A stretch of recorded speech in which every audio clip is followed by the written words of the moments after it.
నమస్తే, welcome to Sri Paper News. ముందుగా headlines. AP అభివృద్ధికి కేంద్ర ప్రభుత్వం అన్ని విధాలుగా సహకారం అందజేస్తుందన్న కేంద్ర మంత్రి Hardeep Singh puri.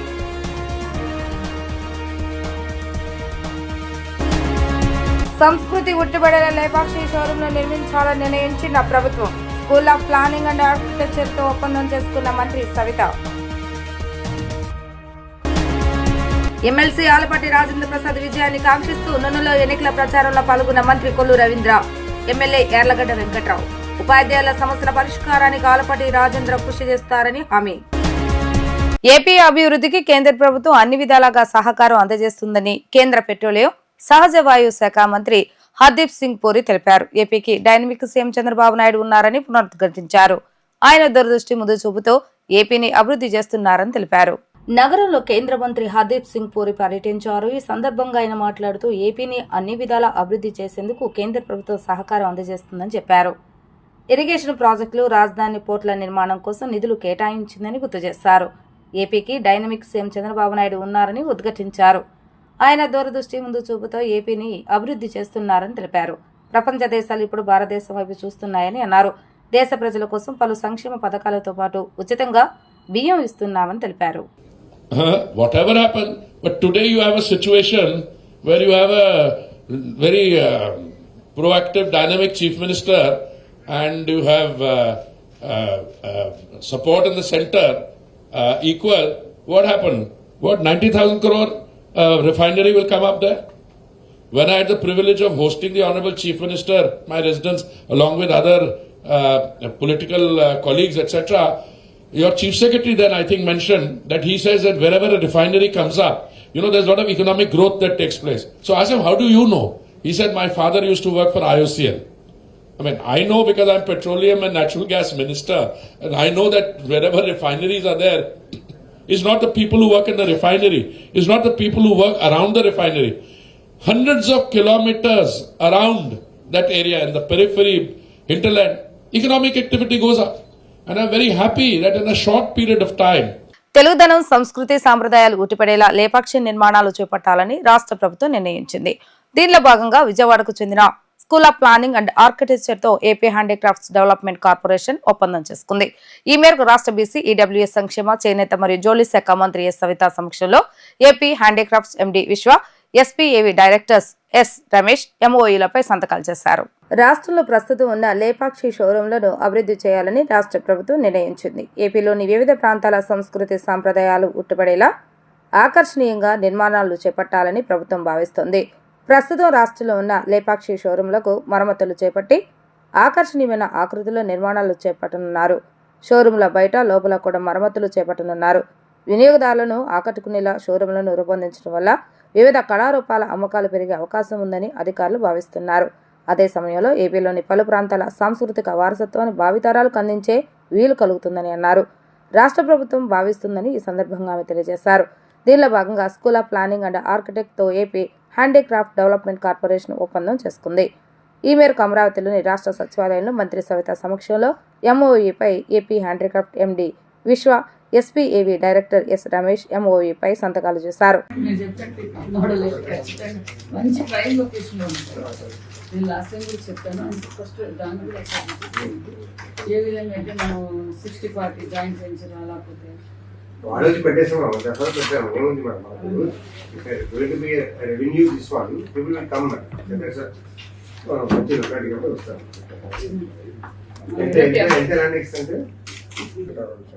Alien, that is the road done by Atlantis to Durga Kalamandir.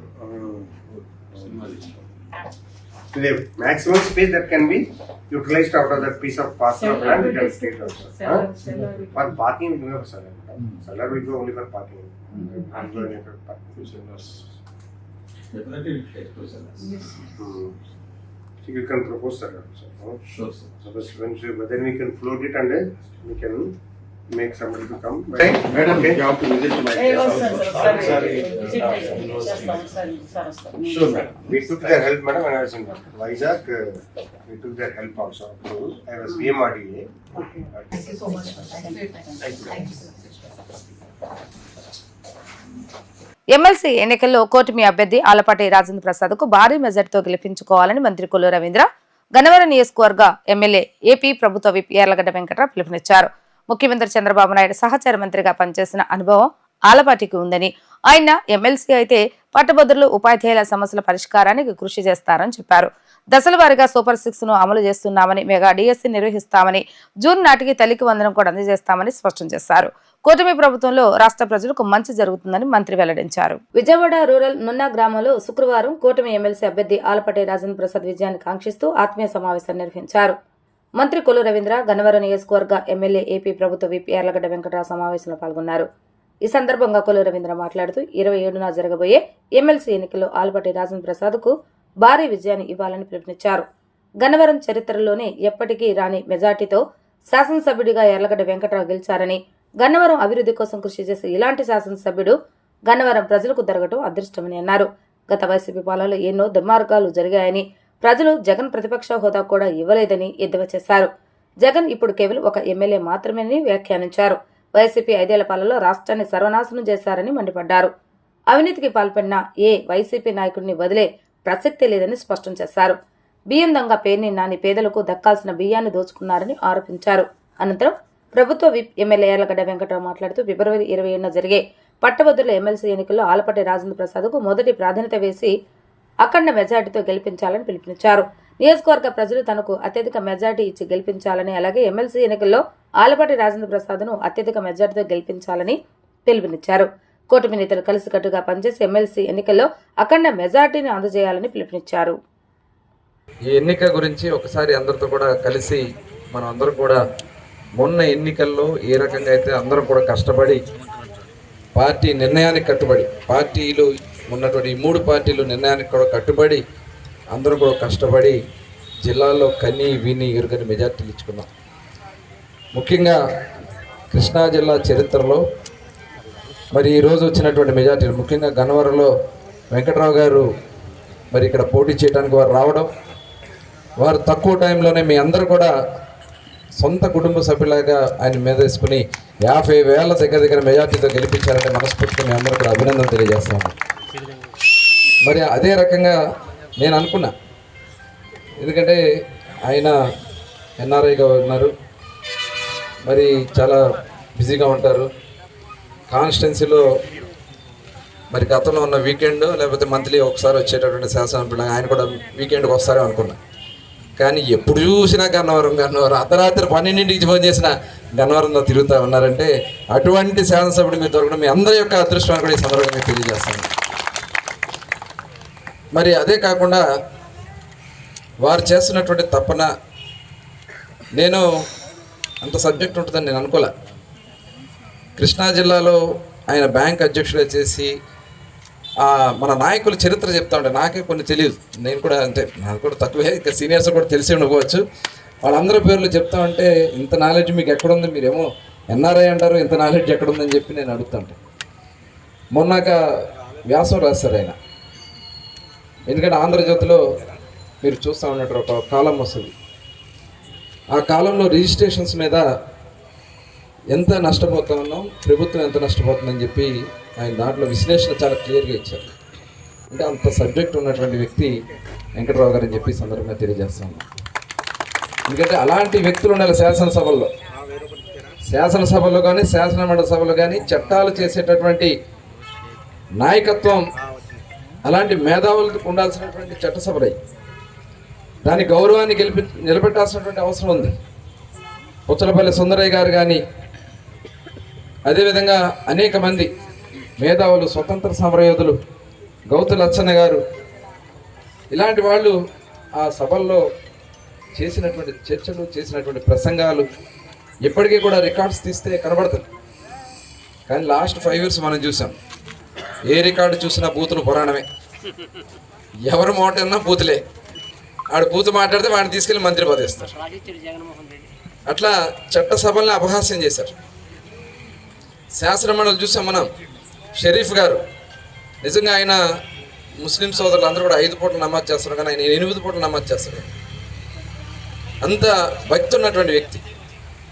గౌరవ ముఖ్యమంత్రి గారు చంద్రబాబు నాయుడు గారు వారిని శాసనమండలి చైర్మన్గా కూర్చోబెడితే అమరావతిని అపహాస్యం చేసి ఆయన ఆ రోజున 3 రాజధానుల విషయం మీద ఆ బిల్లు శాసన మండలికి వస్తే అటువంటి వ్యక్తిని కూడా ఎంత పరుష పదజాలంతో తూలనాడారంటే మన జిల్లాకు సంబంధించినటువంటి సోకాల్ ఎక్స్లు వాళ్ళు వెళ్ళి ఆయన మీద మాట్లాడినటువంటి భాష, ఆయన మీద మాట్లాడినటువంటి విధానం, అసలు నువ్వు ఎవరికో పుట్టావరా ఆ టైప్లో ఆయన అంత పెద్ద మనిషిని పట్టుకుని వాళ్ళు మాట్లాడారంటే నిజంగా అంత దుర్మార్గం ఒకసారి మనం ఆలోచించాలి.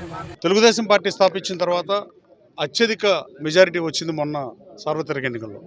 అదే దిశగా ఆ మెజారిటీ ఆలపాటి రాజేంద్ర ప్రసాద్ గారికి కూడా ఇవ్వాలని, అలా వచ్చే విధంగా పనిచేయాల్సిందిగా నాయకులకి కార్యకర్తలకి చెప్దామనే ఉద్దేశంతో ఈ మీటింగ్ ఏర్పాటు చేయడం జరిగింది. రాబోయే ఎన్నికల్లో 27వ తారీఖు జరిగే ఎన్నికల్లో కూడా నున్న నుంచి ఆలపాటి రాజేంద్ర ప్రసాద్ గారికి 85% ఓట్లు పడే పరిస్థితి ఉంది. ఆ దిశగా పనిచేస్తామని నాయకులు చెప్పారు. ప్రతి బూత్లోనూ దగ్గరుండి తీసుకెళ్లి ఓటేపించే కార్యక్రమం తీసుకున్నాం. నా నియోజకవర్గంలో నేను ఎప్పుడు పోటీ చేసినప్పుడు ఎలా పనిచేసామో అదేవిధంగా ఆలపాటి రాజేంద్ర ప్రసాద్ గారి ఎన్నికలు కూడా మా పార్టీ యావత్తు తెలుగుదేశం పార్టీ కానీ, జనసేన పార్టీ కానీ, బీజేపీ పార్టీ కానీ అదే స్థాయిలో పనిచేస్తున్నాం. ఆలపాటి రాజేంద్ర ప్రసాద్ గారికి ఈ 14,350 ఓట్లలో అత్యధిక మెజారిటీ 33 నియోజకవర్గాల్లో గన్నవరం నుంచి రాబోతుందని నేను బలంగా ఆశిస్తున్నాను. Thank you.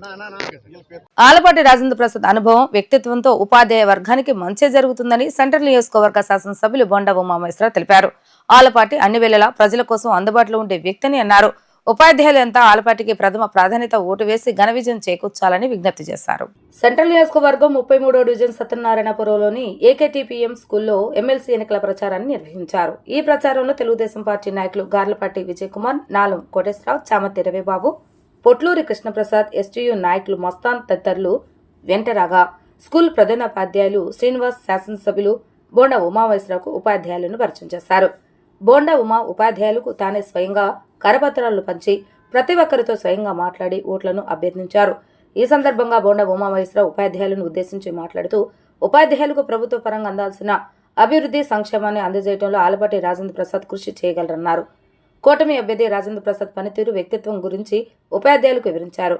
ఆలపాటి అన్ని వేళలా ప్రజల కోసం అందుబాటులో ఉండే వ్యక్తిని, ఆయన గెలుపుతో ఉపాధ్యాయ వర్గానికి మంచి జరుగుతుందన్నారు.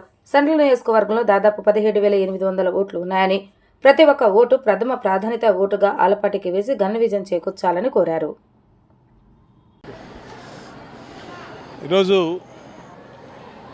కృష్ణా గుంటూరు గ్రాడ్యుయేట్ ఎమ్మెల్సీ అభ్యర్థిగా పోటీ చేస్తున్నటువంటి ఆలపాటి రాజేంద్ర ప్రసాద్కి మద్దతుగా ఇవాళ అన్ని చోట్ల కూడా విస్తృతంగా సెంట్రల్ నియోజకవర్గంలో ఓటర్లని కలుసుకోవటం, ఓటర్ నమోదు కూడా విజయవాడ నగరంలో సెంట్రల్ నియోజకవర్గంలోనే అత్యధికంగా మరి తెలుగుదేశం పార్టీ డివిజన్ నాయకత్వం మరి దాదాపు 17,800 ఓట్ల వరకు విజయవాడ సెంట్రల్ నియోజకవర్గంలో ఎన్రోల్ చేయించుకోవడం జరిగింది. ఇవాళ ప్రతి ఒక్క గ్రాడ్యుయేట్ ఓటర్ని కలిసి వాళ్ళందరికీ విజ్ఞప్తి చేస్తూ ఉన్నాం. ఖచ్చితంగా రేపు జరగబోయే 27వ తారీఖు ఎన్నికల్లో మొదటి ప్రాధాన్యత ఓటుని తెలుగుదేశం పార్టీకి ఓటో నెంబర్ మీద ఇవ్వమని విజ్ఞప్తి చేస్తూ ఉన్నాం. ఇవాళ రాష్ట్రం అనేక రకాలుగా ఇబ్బందుల్లో ఉంది. దెబ్బతిన్న ఈ రాష్ట్రాన్ని గత 9 నెలల్లో చంద్రబాబు నాయకత్వంలో అన్ని రకాలుగా కూడా మరి ముందుకెళ్తూ ఉంది. మళ్ళా గాడి తప్పినటువంటి వ్యవస్థలన్నింటినీ కూడా గాడిలో పడుతూ ఉన్నాయి. ఇటువంటి సమయంలో ప్రజలందరూ కూడా సహకరించాలి, ముఖ్యంగా గ్రాడ్యుయేట్ ఓటర్లు సహకరించాలి. రాబోయే ఏ ఎన్నికల్లో అయినా సరే మళ్ళా రాష్ట్రం పతనా వ్యవస్థలో పడకుండా సమర్థవంతమైన నాయకత్వానికి ప్రజలు మద్దతు ఇవ్వాలని విజ్ఞప్తి చేస్తూ ఉన్నాం. ఇవాళ ఏకేటీపీ స్కూల్స్లో స్థానిక మరి డివిజన్ పార్టీ అధ్యక్షుడు నాలం కోటేశ్వరరావు కానీ, డివిజన్ ఇన్ఛార్జి గార్లపాటి విజయ్ కుమార్ కానీ, మన సెక్రటరీ రవి కానీ, మీ ఎస్టీయూ మస్తాన్ వారి యూనియన్ ప్రతినిధులు, అధ్యక్షులు వాళ్ళందరి సమక్షంలో ఈ ఏకేటీపీ స్కూల్లో టీచర్స్ని, మాస్టర్స్ని అందరూ కూడా కలిసి విజ్ఞప్తి చేసాం. అందరూ సహకరిస్తామని మాట ఇచ్చారు. ఖచ్చితంగా రేపు 27వ తారీఖు ఎన్నికల్లో తెలుగుదేశం పార్టీ అభ్యర్థి ఆలపాటి రాజా అద్భుతమైన మెజార్టీతో గెలవబోతూ ఉన్నారు. మళ్ళా రాబోయే రోజుల్లో కూడా ఏ ఎన్నికలు వచ్చినా తెలుగుదేశం పార్టీ అద్భుతంగా ఈ రాష్ట్రంలో ముందుకెళ్తుందని విజ్ఞప్తి చేస్తా ఉన్నాం, తెలియజేస్తా ఉన్నాం. ప్రజలందరినీ కూడా సహకరించమని విజ్ఞప్తి చేస్తాం. మిర్చి రైతుల కష్టాలు నష్టాలు తెలుసుకోవడానికి వైఎస్ జగన్మోహన్ రెడ్డి గుంటూరు మిర్చి యార్డుకు వెళ్తే తప్పేంటని, అది ఇల్లీగల్ అవుతుందా అని శాసన మండలి ప్రతిపక్ష నేత బొత్స సత్యనారాయణ మండిపడ్డారు. మరి విజయవాడలో అట్టహాసంగా టీడీపీ ఆధ్వర్యంలో మ్యూజికల్ నైట్ కార్యక్రమం నిర్వహించడం లీగల్ అవుతుందా అని చంద్రబాబు నాయుడును సూటిగా ప్రశ్నించారు. విశాఖలో మాజీ మంత్రి గుడివాడ అమర్నాథ్ తో కలిసి బొత్స సత్యనారాయణ మీడియాతో మాట్లాడుతూ రైతులు వ్యవసాయం దండగా అనే భావన చంద్రబాబు నాయుడు మనసులో ఇంకా పోలేదని విమర్శించారు. వైఎస్ జగన్ మిర్చి యార్డుకు వెళ్లిన తర్వాత మిర్చి రైతుల ఆవేదన ఈ ప్రభుత్వానికి తెలిసిందని చెప్పారు. రైతులకు మద్దతు ధర ఇవ్వాలనే ఆలోచన 2 నెలల క్రితమే ఎందుకు చేయలేదని ప్రభుత్వాన్ని నిలదీశారు. కేంద్ర మంత్రి ఢిల్లీలో లేనప్పుడు మిర్చి రైతుల కోసం చర్చించడానికి వెళుతున్నామని చంద్రబాబు నాయుడు చెప్పడం ఎంతవరకు సమంజసమని అన్నారు. విశాఖలో జరిగిన భూ కుంభకోణాలపై విచారణ నివేదికలను బహిర్గతం చేయాలని పట్టుబట్టారు. బురద జల్లటం కాదు, ఆరోపణలు నిరూపించాలని, ఆ బాధ్యత ప్రభుత్వానిదేనని ఆయన గుర్తు చేశారు. ముందు కొన్ని సమాచారాన్ని లీకులు ఇస్తూ అదే దాని మీద వెళ్తున్నాననే బిల్డప్ని ఇస్తూ ఆయన ఢిల్లీ వెళ్ళడం కూడా మనం అందరం చూసాం. ఆయన నిన్న పత్రికా సమావేశంలో కూడా పత్రికా సోదరులతో కూడా చిట్చాట్లో కూడా కొంత మాట్లాడినట్లు పత్రికల్లో వార్తలు వచ్చాయి. దాంతోపాటు ఆ అధికార పార్టీ, ఇప్పుడు అధికారం ఉన్న పార్టీ తాలూకా మీడియాలో కూడా కొంత సమాచారం కూడా వాడు విడుదల చేయడం కూడా జరిగింది. సూటిగా ముఖ్యమంత్రి గారిని ప్రభుత్వాన్ని ప్రశ్నిస్తున్నాం. మీరు రైతుల గురించి, మిర్చి రైతుల గురించి వెళ్ళి మాట్లాడడానికి వెళ్ళిన నేపథ్యంలో, వెళ్ళారని చెప్పుకున్న నేపథ్యంలో అధికారికంగా ముందు మీరు వారితో సమయాన్ని కేటాయింపులు చేసుకునే ఉంటారు కదా. మరి సాక్షాత్తు దానికి సంబంధించిన మంత్రి ఢిల్లీలో లేకపోయినప్పుడు మరి మీరు మాట్లాడడానికి వెళ్తున్నారని చెప్పడం హాస్యాస్పదంగా ఉంది. మీకు కూడా అది సాంప్రదాయం అనిపిస్తుందా? దానికి మీ తాలూకా ఆ ముఖ్యమంత్రి పదవికి కానీ లేకపోతే మీ వ్యక్తిత్వానికి కానీ అది సమంజసంగా ఉందా అని సూటిగా అడుగుతున్నా. అంతే, ఎవరితో అయితే మీరు మాట్లాడికి వెళ్తున్నా మంత్రి ఢిల్లీలో లేకుండా నేను దీని గురించి వెళ్తున్నాను ఢిల్లీకని తప్పేముంది? ఢిల్లీలో భారతీయ జనతా పార్టీ ముఖ్యమంత్రి ప్రమాణ స్వీకారం చేస్తున్నారు, దానికి గెస్ట్ కింద పిలిచారు, దానికి వెళ్తున్నాను అని చెప్పి వెళ్తే తప్పు కాదు కదా. అంటే వాళ్ళు కూడా తప్పని పరిస్థితుల్లో రాసే పరిస్థితుల్లో ప్రభుత్వ పరిపాలన ఉంది విధానం. రాయకపోతే ప్రజలు కూడా చేతరించుకుంటారు, ఈ పత్రికని చూడరనే భ్రమణ కల్పించే పరిస్థితులు వచ్చి రాష్ట్రంలో కల్పిస్తున్నారు. అది నా తాలూకా అభిప్రాయం. అది ఉచితాలు అనుచితమని, సంక్షేమ పథకాల వలన వ్యవసాయ కార్మికులు సోమరిపోతులుగా మారిపోతారని న్యాయమూర్తులు కొంతమంది పెద్దలు చేస్తున్న వ్యాఖ్యలను ఉపసంహరించుకోవాలని వామపక్ష నేతలు కె రామకృష్ణ, వి శ్రీనివాసరావు డిమాండ్ చేశారు. దేశంలో 1,00,000 కోట్ల రూపాయల కార్పొరేట్ల రుణాలను మాఫీ చేస్తున్నా దానిపై ఎందుకు స్పందించరని వారు ప్రశ్నించారు. పేదరికం నిర్మూలించే వరకు సంక్షేమం, సబ్సిడీల బాధ్యత పాలకులదేనని వారు స్పష్టం చేశారు. ఉచితాలు అనుచితమని, సంక్షేమ పథకాల వలన వ్యవసాయ కార్మికులు సోమరిపోతులుగా మారిపోతున్నారని న్యాయమూర్తులు కొంతమంది పెద్దలు చేసిన వ్యాఖ్యలను ఉపసంహరించుకోవాలని కోరుతూ గాంధీనగర్లోని ప్రెస్ క్లబ్లో వామపక్ష పార్టీల ఆధ్వర్యంలో చర్చా కార్యక్రమాన్ని నిర్వహించారు. ఉభయ వామపక్ష వ్యవసాయ కార్మిక సంఘాల ఆధ్వర్యంలో జరిగిన ఈ చర్చా కార్యక్రమానికి జెల్లీ విల్సన్ అధ్యక్షత వహించారు. ఈ సమావేశంలో వామపక్ష ప్రజా సంఘాల నేతలు పాల్గొన్నారు. ఈ సందర్భంగా సిపిఐ రాష్ట్ర కార్యదర్శి కె రామకృష్ణ, సిపిఎం రాష్ట్ర కార్యదర్శి వి శ్రీనివాసరావు మాట్లాడుతూ ఉపాధి హామీ చట్టం వల్ల కూలీలు దొరకటం లేదని న్యాయమూర్తులు చేసిన వ్యాఖ్యల పట్ల వారు అభ్యంతరాన్ని వ్యక్తం చేశారు. ఈ సమావేశంలో పేదరికం నిర్మూలించే వరకు సంక్షేమం, సబ్సిడీలు బాధ్యత పాలకులదేనని స్పష్టం చేశారు. దేశ అభివృద్ధి పదవులు నడుస్తుందంటే దానికి కారణం కార్మికులన్నారు. దేశంలో 1,00,000 కోట్ల రూపాయల కార్పొరేటర్ల రుణాలను మాఫీ చేస్తున్నా దానిపై ఎందుకు స్పందించారని ప్రశ్నించారు. ఆదాని అవినీతిపై వామపక్ష పార్టీలు వేసిన కేసుపై విచారణ జరిపించవలసిందిగా కోరుతున్నామన్నారు. పేద కార్మికులపై ఉన్నత న్యాయమూర్తులు చేసిన వ్యాఖ్యలను ఉపసంహరించుకోవాలని విజ్ఞప్తి చేస్తున్నామని అన్నారు. పేదలకిచ్చే సంక్షేమ కార్యక్రమాలు చిన్నబుచ్చుతూ పరాన్న బుక్కులు అనేదైతే మాట్లాడారో దాన్ని తీవ్రంగా తప్పుపడతా ఉన్నాం, ఖండిస్తూ ఉన్నాం. ఇవాళ భారతదేశంలో ఇంత సంపద పెరిగిందంటే, ఇన్ని పంటలు పండిస్తూ ఉన్నారంటే, అదేవిధంగా పట్టణాల్లో నగరాల్లో ఇంత అభివృద్ధి కనపడతా ఉందంటే, ప్రాజెక్టులు కట్టినారంటే ఇవాళ దేశవ్యాప్తంగా ఉన్న కోట్లాది మంది కష్టజీవుల శ్రమదానంతో జరిగింది తప్పితే ఇవాళ మాటలు మాట్లాడే వాళ్ళ వల్ల జరగలే. ఆఫీసర్లు పోయి బిల్డింగులు కట్టలే, జడ్జిలు పోయి బిల్డింగులు కట్టలే, లేదా మాలాంటి రాజకీయ నాయకులు పోయి అక్కడ బిల్డింగులు కట్టలే. కష్టం చేసేదంతా వాడైతే ఆ కష్టజీవికి ఏదో ఎంతో సంక్షేమ కార్యక్రమాలు అమలు చేస్తే వాళ్ళని పరాన్న బుక్కులని, పప్పు బెల్లాలని, ఉచితాలని పేరుతో వారిని కించపరుస్తున్నారంటే ఇంతకంటే దుర్మార్గమైన విషయం ఇంకొకటి లేదు. పైగా వాళ్ళందరికీ గ్రామీణ ఉపాధి హామీ పథకం కింద కేంద్ర ప్రభుత్వం బడ్జెట్లో కేటాయించింది 86,000 కోట్లు అయితే, లక్షల కోట్ల రూపాయలు కార్పొరేట్లకు మీరు వాళ్ళ మాఫీ చేస్తూ ఉన్నారు. ఒకే ఒక్క అనిల్ అంబానీకి 46,796 కోట్ల రూపాయల రుణాన్ని మాఫీ చేశారు. దాని గురించి మీరు మాట్లాడరు. అదాని లంచాలు ఇచ్చి అగ్రిమెంట్లు చేసుకుంటా ఉన్నాడు. చివరికి అమెరికాలో న్యూయార్క్ ఈస్టర్న్ డిస్ట్రిక్ట్ కోర్టులో ఆయనపైన కేసు నమోదైన తర్వాత కూడా మరి భారతదేశంలో న్యాయమూర్తులు ఏమైనా నిద్రపోతూ ఉన్నారని నేను అడుగుతూ ఉన్నా. మేము హైకోర్టులో కేసు వేసి అదాని గురించి మాట్లాడడానికి కూడా మీరు ముందుకు రావడంలే.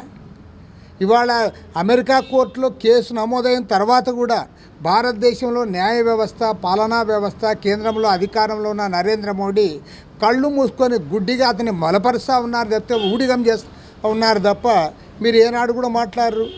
కానీ పేదవాడికి ఏదైనా ఒక సంక్షేమ కార్యక్రమాన్ని ప్రవేశపెడితే మీరు కించపరుస్తూ మాట్లాడతారు, బెంచ్లో కూర్చొని స్టేట్మెంట్లు ఇస్తారు.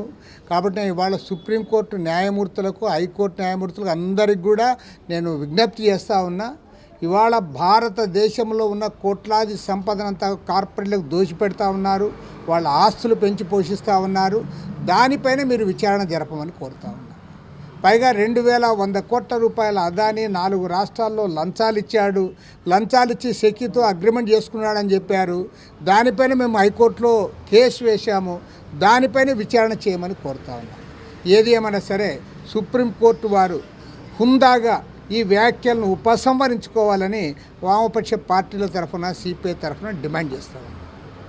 కృష్ణయ్యర్ లాంటి, చిన్నపరెడ్డి లాంటి అనేక మంది ఉన్నత వ్యక్తిత్వం కలిగినటువంటి వాళ్ళు కూర్చున్న సుప్రీంకోర్టు బెంచ్ మీద ఉచితాల పేరుతో శ్రామికుల్ని అగౌరవపరిచేటువంటి, అవమానపరిచేటువంటి వ్యాఖ్యలు రావటం అనేది చాలా దురదృష్టకరమైనటువంటిది.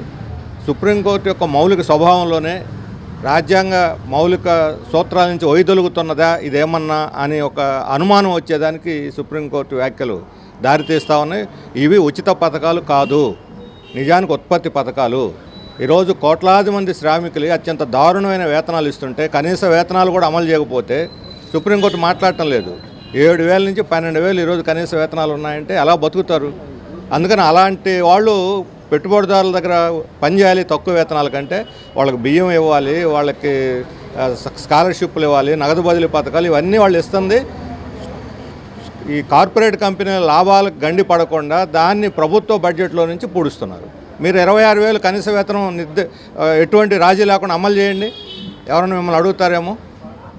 లేదా భూమి లేని వాళ్ళకి భూమి ఇవ్వండి, ఎవరైనా మిమ్మల్ని అడుగుతారేమో. కరోనాలో చూసాం వేల మంది ఏ రకంగా రోడ్ల మీద పడి కాళ్ళకు చెప్పులు లేకుండా మూటలు కట్టుకొని మైళ్ళు, 100 మైళ్ళు నడిచి పోయారు. వాళ్ళంతా ఎవరు?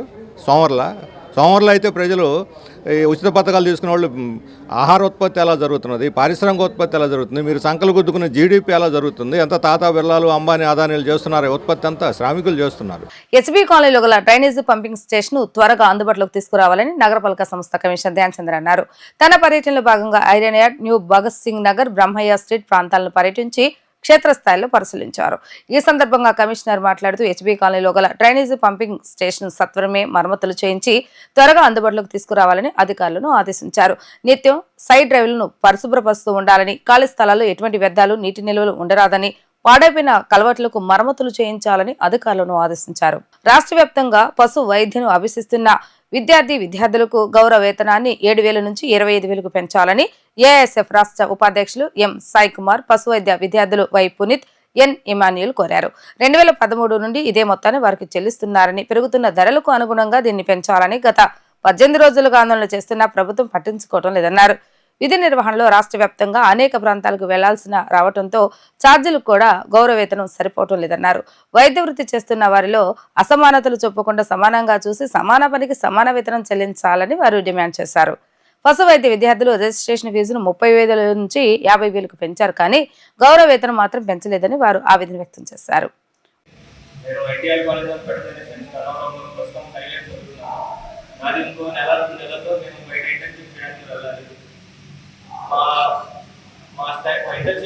ప్రతి నెల స్టైపెండ్ అనేది పడుతుంది. అది నెలకి 7,000 రూపాయలు ఉంది. ఈ 7,000 రూపాయలు అనేది 2013 నుంచి 7,000గానే ఉంది మాకు. మా డిమాండ్ ఏంటంటే ఈ స్టైపెండ్ ని మాకు ప్రస్తుత అవసరాలకు తగ్గట్టు ఇంకా మిగిలిన మెడికల్ కోర్సులు, మిగిలిన అలైడ్ మెడికల్ కోర్సెస్ తో సమానంగా మాకు ఇవ్వాలని మా డిమాండ్ అండి. ఎందుకంటే 2009లో మిగతా మెడికల్ కోర్సు వాళ్ళకి 9,000 ఉందండి, 7,000 ఉందండి స్టైపెండ్. మాది 2013లో 5,000 నుంచి 7,000 చేశారండి. అప్పటి నుంచి ఒక క్రమంలో మిగతా మెడికల్ కోర్సు వాళ్ళకి ఆ స్టైపెండ్ పెరుగుతూ పోయి ఇప్పుడు ప్రస్తుతం వాళ్ళు 25,206 రూపాయలు దక్కించుకుంటున్నారండి. కానీ మా స్టైపెండ్ 13,000 నుంచి 7,000లోనే ఉంది. ఇప్పుడు మేము ఇంటర్న్షిప్ చేస్తాం కదండి, అది 2 ఫేజ్లో జరిగిందండి. 6 నెలలు మేము ఒక స్టాటిక్ ఫేజ్ లో ఉంటాము, ఇంకో 6 నెలలు రొటేషన్ లో ఉంటాము. స్టాటిక్ ఫేజ్ లో ఒక సుమారు 195 రోజులు ఒక చోట్ల పనిచేస్తామండి. మిగతా రొటేషన్ ఫేజ్ లో ప్రతి 15 రోజులు, సుమారు ప్రతి 15 రోజులకి వేరే వేరే చోట్లకి వెళ్ళి పనిచేయాలండి. ఇది మేము ఇంటర్న్షిప్ లో మేము తిరిగే సెక్టర్స్ లిస్ట్ అండి. ఇది స్టాటిక్ ఫేజ్ అండి. ఇనిషియల్ గా 195 రోజులు మేము ఒక ప్లేస్ లో పనిచేస్తామండి. అది రాష్ట్రంలో ఎక్కడైనా అవ్వచ్చు, వేరే వేరే జిల్లాలు పనిచేస్తాం. ఇక్కడ 195 రోజులు పనిచేస్తాం. ఆ తర్వాత చూస్తే ప్రతి 15 రోజులు, 4 రోజులు, 15 రోజులు, 6 రోజులు, 4 రోజులు, ఇలా ప్రతి 8 డేస్ కి వేరే వేరే జిల్లాలకి, ఒకసారి అయితే 15 రోజులు వేరే రాష్ట్రానికి కూడా వెళ్ళి పనిచేయాలండి మేము. సో మాకు ఈ ట్రావెల్ ఖర్చుల్లోనే మాకు ఎంతో అయిపోతుంది. 7,000 ట్రావెల్ ఖర్చులు కూడా రావండి. ఇంకోటి మాకు ఈ ప్రదేశాలు ఎన్ని తిరిగినా మాకు ఎక్కడ అకామిడేషన్ ఉండదండి, ఫుడ్కి ఖర్చు ఉండదు, మేము పెట్టుకోవాలి, ట్రావెల్ అలవెన్స్ ఉండదు, డైలీ అలవెన్స్ ఎక్కడ ఉండదండి. ఈ ప్రస్తుత పరిస్థితులు బట్టి మాకు స్టైపెండ్ ఆన్ ఫార్ మిగతా వాళ్ళకి ఎలాగైతే పెరుగుతూ పోయి ఇప్పుడు ఎంత వచ్చిందో మాకు అంతా ఇవ్వాలని మేము డిమాండ్ చేస్తున్నాం. వార్తలు ముగించే ముందు హెడ్లైన్స్ మరొకసారి. ఏపీ అభివృద్ధికి కేంద్ర ప్రభుత్వం అన్ని విధాలుగా సహకారం అందజేస్తుందన్న కేంద్ర మంత్రి హర్దీప్ సింగ్ పూరి.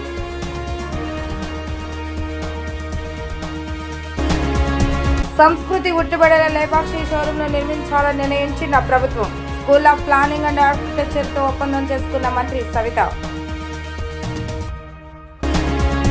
ఎమ్మెల్సీ ఆలపాటి రాజేంద్ర ప్రసాద్ విజయాన్ని కాంక్షిస్తూ నునులో ఎన్నికల ప్రచారంలో పాల్గొన్న మంత్రి కొల్లు రవీంద్ర, ఎమ్మెల్యే యార్లగడ్డ వెంకట్రావు. ఉపాధ్యాయుల సమస్యల పరిష్కారానికి ఆలపాటి రాజేంద్ర కృషి చేస్తారని హామీ. ఇవి ఈ రోజు వార్తా విశేషాలు. మళ్ళీ రేపు ప్రసారం అవుతారు. మళ్ళీ కలుద్దాం. అంతవరకు సెలవు. నమస్కారం.